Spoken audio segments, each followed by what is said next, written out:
Samar Ali and former Governor Bill Haslam discuss why Vanderbilt is the right place for the Unity Project, how others can foster constructive dialogue, and a few of their encounters with challenging conversations.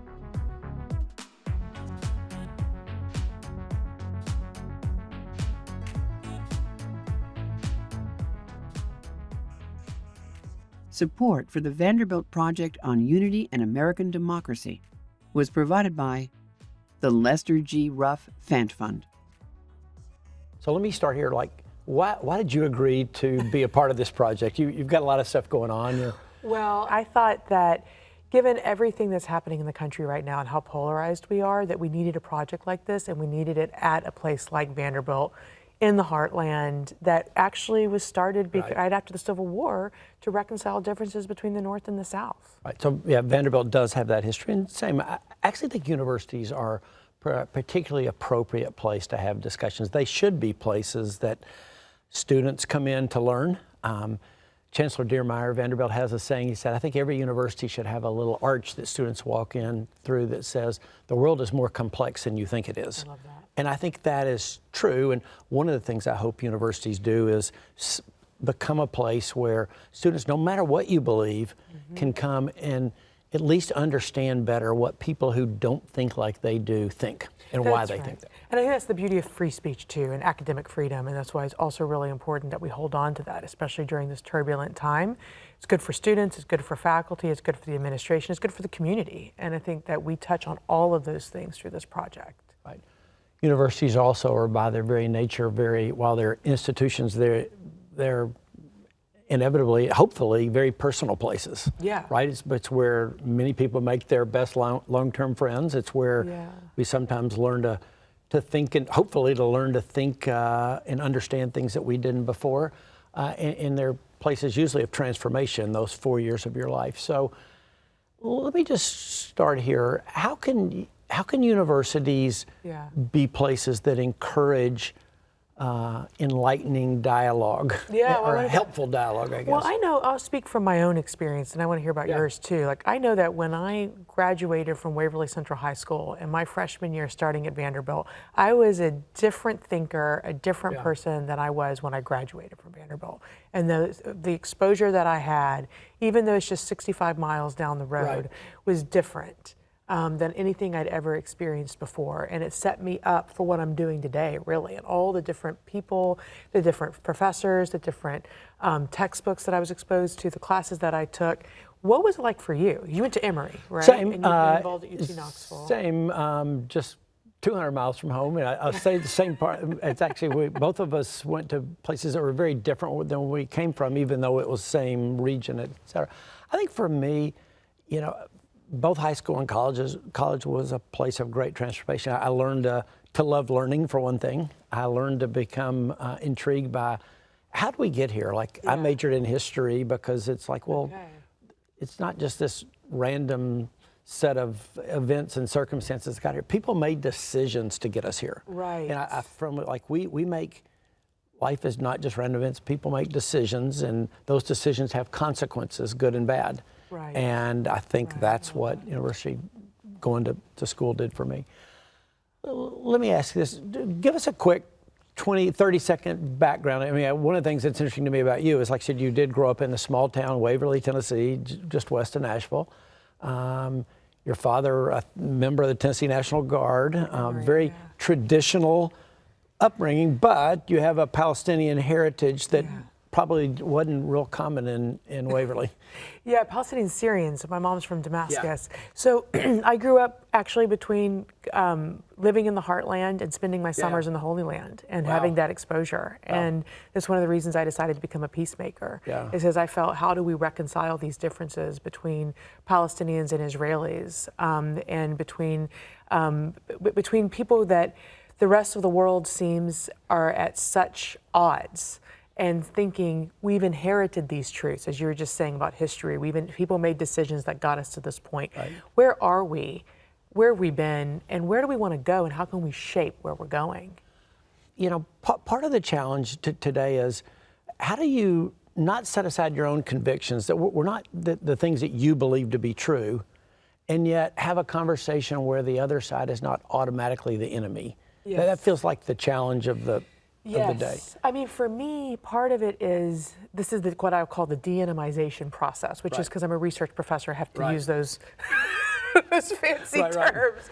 But in essence, really, I think what it means is when I'm engaging in conversation with somebody that they might think I'm at odds with, or I might be at odds with, it helps me understand my own viewpoint better. Yeah. And so it challenges me when I'm in conversation with them. It helps me see my side even better or differently. So I either see something and say, oh, maybe I should change my opinion on that, or nope, I'm right.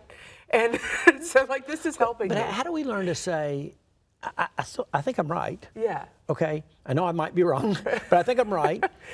And yet the other side doesn't become the enemy. Yes. How do you, okay. That's important, because it's at what cost am I willing to go because I'm right? And so, or what does it mean? It's because I'm right, it doesn't mean I need to dehumanize the other side because they think differently. Or it could also be, we could both be right.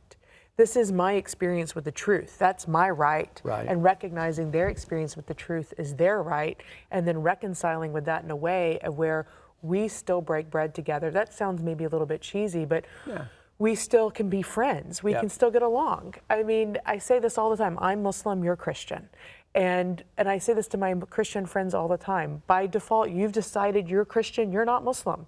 And we have inherent differences there on the religions that we've decided to be. We're not 100% on the same page. And that's okay. And we can still do great things together. And I believe in God, you believe in God, and some people don't believe in God. And we have different thoughts, I think, on what existence means. And what I mean by that is, for me as a Muslim, I think that the living in the world is a test. It's a test for the day, for Judgment Day. Not everybody believes that. But somebody might be coming from somewhere else, where they want to give back to humanity, or they want to help people who 1 in 5 Tennesseans goes to bed hungry. They don't want 1 in 5 Tennesseans to go to bed hungry. How can we work on that?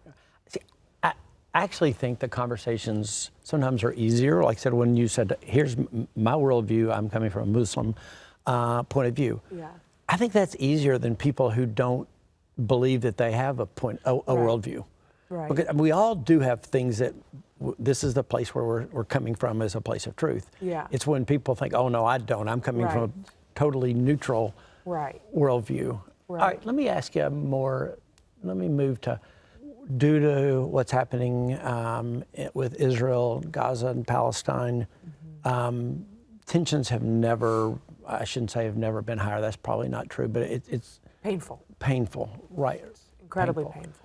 And so if you're a student at Vanderbilt, or if you're a business person in Omaha, whatever it is, it all feels so personal.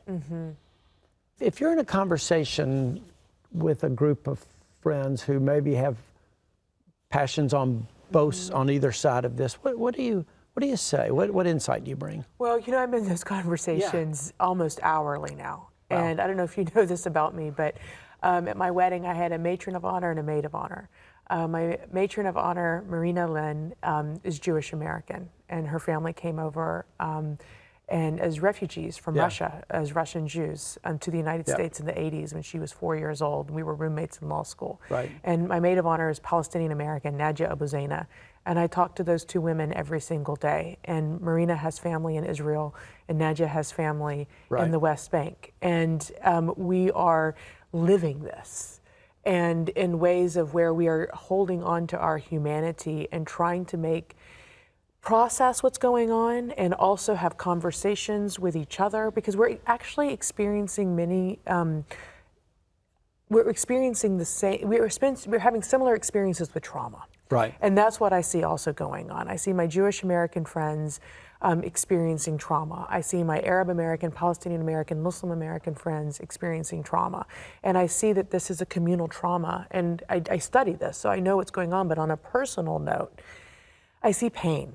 And I see people who are just trying to figure out, how do we make this stop? How do we stop the violence? We want the violence to stop and not be misunderstood as that being political. I mean, this is another thing too, when people never thought that the word peace or ceasefire would be politicized into a negative. So yeah. Like you said, everybody wants it to stop, but there's a very different view of who the good guys and bad guys are. Yeah. And so how do you I always say we all want justice. Right. But we also want mercy. Right. And those things combined are really, really difficult. That was one of my experience in leading.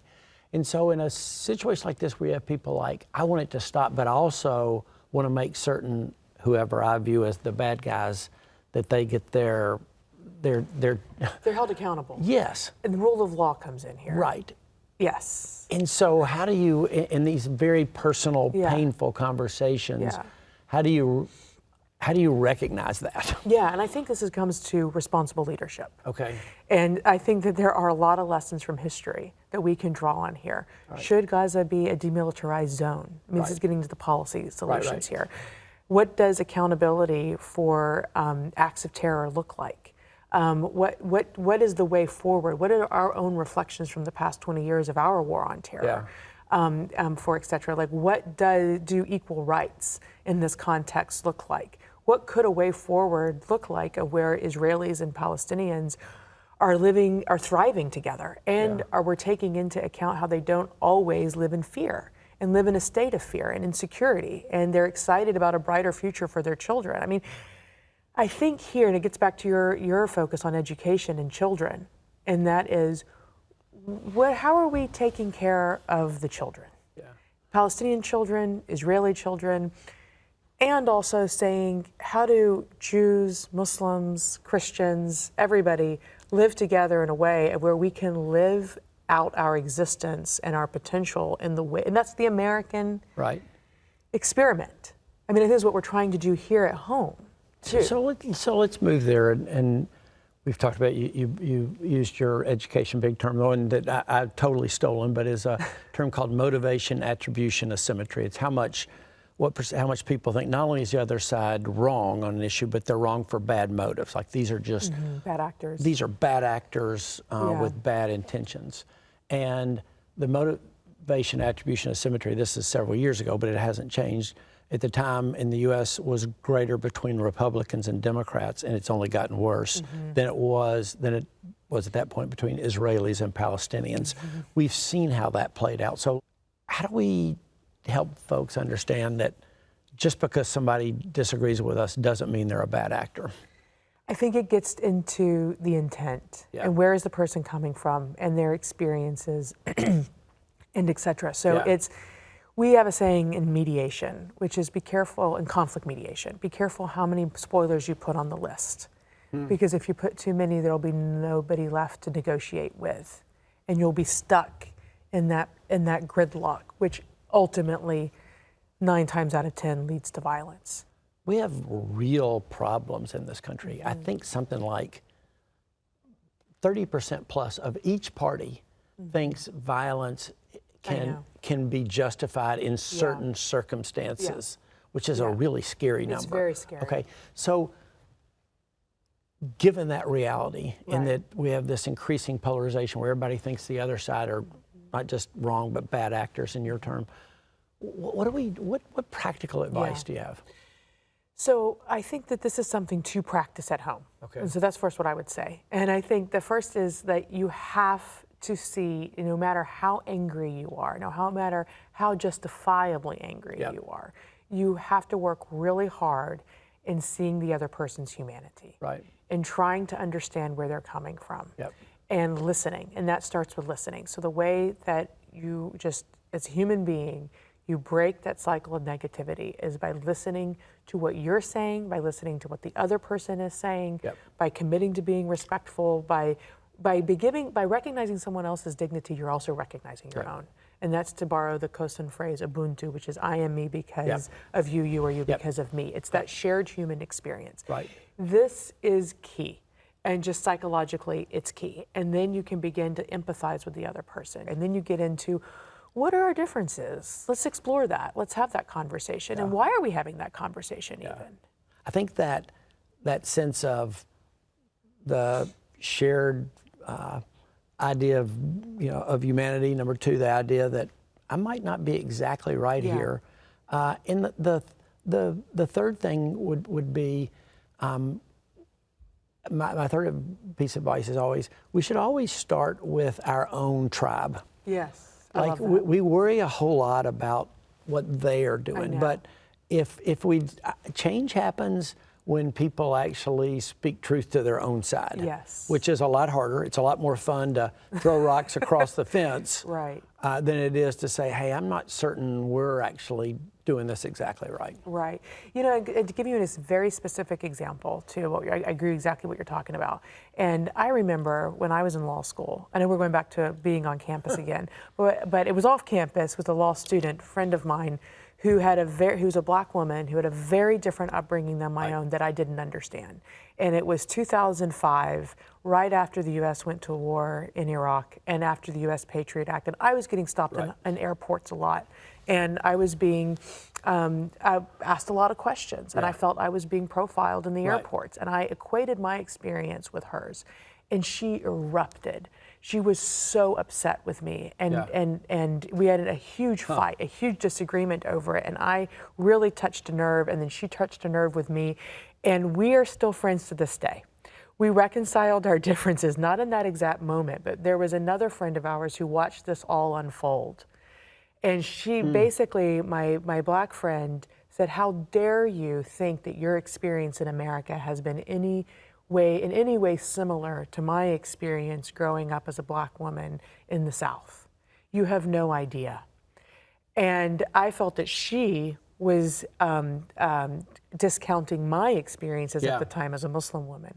What we ended up finding was that we were both in pain. And we needed to give ourselves grace, and we needed to have mercy with each other in exploring why we were so upset in that moment and unpacking it. And sometimes it's not going to happen in that moment. Yeah.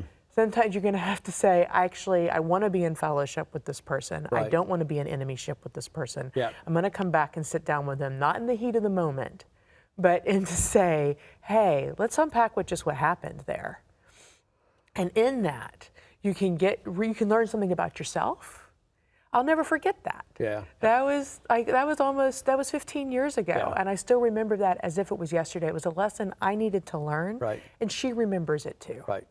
In the middle of that, you threw what I think is the key word in there is grace. Yes. We all want justice. We want, like I said, we want the bad guys to get caught, but we also know from our own experience that we need mercy. Yes. Right. I mean, I just know, like, hey, as a husband, as a father, as a business partner, as a governor, whatever it is, like I need mercy. Like I've messed up a lot. Yeah. And that knowledge of needing mercy while we still want justice, I think is a key to this. Yes. And I thought I was right, and I wasn't. And I walked away realizing, I felt so strong about my beliefs in that moment, and I actually was wrong. And I realized why I was wrong, and it humbled me. And I needed that. I needed to experience that humility. She didn't humiliate me. She didn't. But it was a moment that fostered humility, and I felt, and I've had so many of those. But it's also about having grace with yourself too, and I think that's what we need. And I don't know about you. Tell us a little bit about some of the times when you've like, I got that wrong. I've learned from that. What was one of the experiences where you felt that way the most? Typically, I mean, in the end, the hard issues are always the relationship issues, right? So there's somebody that works for you that you don't think handled a situation well, then you come to the conclusion like, well, maybe they're just not the right person. And you get there really quick, and then, a while later you go, well, hold on a minute here. Hold on a minute. Right. Or there's listen, heck, I talk all the time, and I even wrote a book about, hey, why we need to listen and understand the other side. But I mean, there's a lot of time when I'm watching the news and I want to yell at that TV really loud, okay? And I mean, it's hard to read news and not go, oh man, they got that so wrong. I don't want to revisit the argument with you and your friend who said you don't, but But you did have maybe the comparison was wrong, but you did have the experience of being, I don't know if you want to call it being profiled or what, but one of my best friends after 9/11, he said, like, I got it. Like when I flew, I was going to be looked at differently. And so you were being looked at differently. Yes, yes. And I was, and I think that what I learned was I still didn't know what it was like to grow up poor and a black woman in the South that had inherited circumstances that were very different from my own. And I was being insensitive to just assuming that I got it. And so the humility that she allowed for me to embrace, allowed for me to say, wait a minute, what was it like growing up? I thought I knew. I obviously don't. Right. And that gets to the empathy piece of I didn't even know what questions I needed to ask until that moment. I thought I understood. Because but it goes beyond being profiled. But then that gets to, because we're both at the time we're both law students studying the law. What's the role? And that's one of the reasons I went. I'm a law professor now. It is, what's the role of the law? And how is the law moving? How does it move with time? How does it correct the injustices of the past, but while also moving us forward as a society? Because I think, and it gets back to this, these are deep-seated issues. Everybody wants their fair share in life. Everybody wants to see, I think, what they want to live their purpose-driven life. What is their purpose in life? Agree. 100%. How do they get? And that goes back to the American experiment. And what worries me is how polarized we are in this country right now, and that the Republican Party has become. If you're a Democrat, many people will view it as have enemy-ized it. The Republican Party the same thing, and the distrust of each other is just it's almost we're cutting off our nose to spite our face. And so are we really that bad? Is it if you are a Republican, are you really the enemy? Do you have to be the enemy? And it's this way. It's just.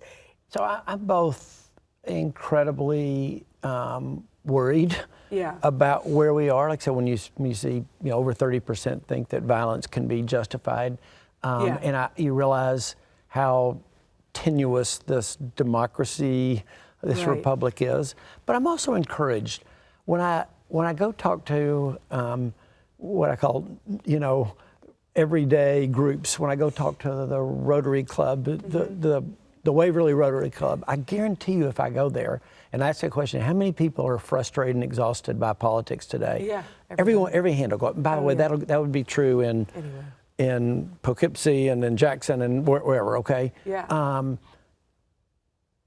What I'm encouraged about is more and more people are saying that this road is not going to get us where we want to go.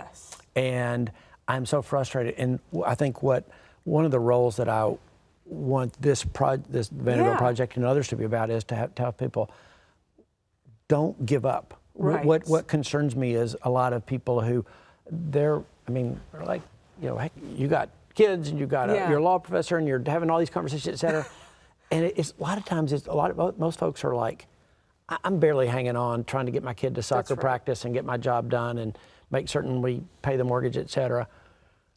I don't have time for this foolishness anymore. And one of the things I try to encourage people is, no, don't withdraw from the process.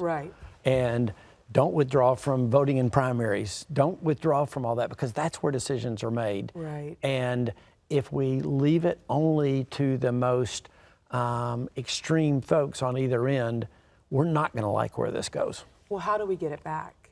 And what I mean by back is how do we get the trust back in the process? And because the trust for a while was there. And it's diminished. In institutions across the spectrum, from the military to the court to government, et cetera. I would say that here's where I think it starts it starts with remembering that this stuff really matters. One of my frustrations after having been a mayor and governor is I realized, like, these decisions really, really matter. Okay? And it's not about the performance of it. Politics today has become a performance, and you understand why. The social media, it's called a platform for a reason. It's a platform. That's where people are acting out. But I think we begin by reminding people that these decisions, it actually, they have real consequences for us, for our kids, for our grandkids. And If we limit it only to those folks who are yelling the loudest and jumping up on the table, we're not going to like where it goes. Right. So I think that it is getting back to common sense and telling people, what does common sense look like for you? And vote for the common sense candidate. And vote for people who actually have produced results in the past, who have actually solved problems. It makes me feel good when somebody's yelling about the problem that I care about. I love that. But unless that person's actually solved a problem, I'd suggest you vote for somebody else. Yes, and that's what frustrates me too in terms of what I'm watching overseas as well, is that there's people being rewarded for shouting the loudest, for doing the most extremist things. And it's actually in their interest not to solve the problem. That's right. And whether that be, like I said, in the Middle East or unfortunately here as well. Yeah, I mean, people are getting tricked. It almost feels like people are taking the bait. Right. I do think where you ended, it might be a good place for us to end this conversation. Our purpose is for people not to take the bait. Right. Not to Love that. get tricked into saying, oh, because they're yelling about something that I care about, they're actually solving my problem. That's right. But they're not. Well, thank you for everything you do. Thanks, Samar.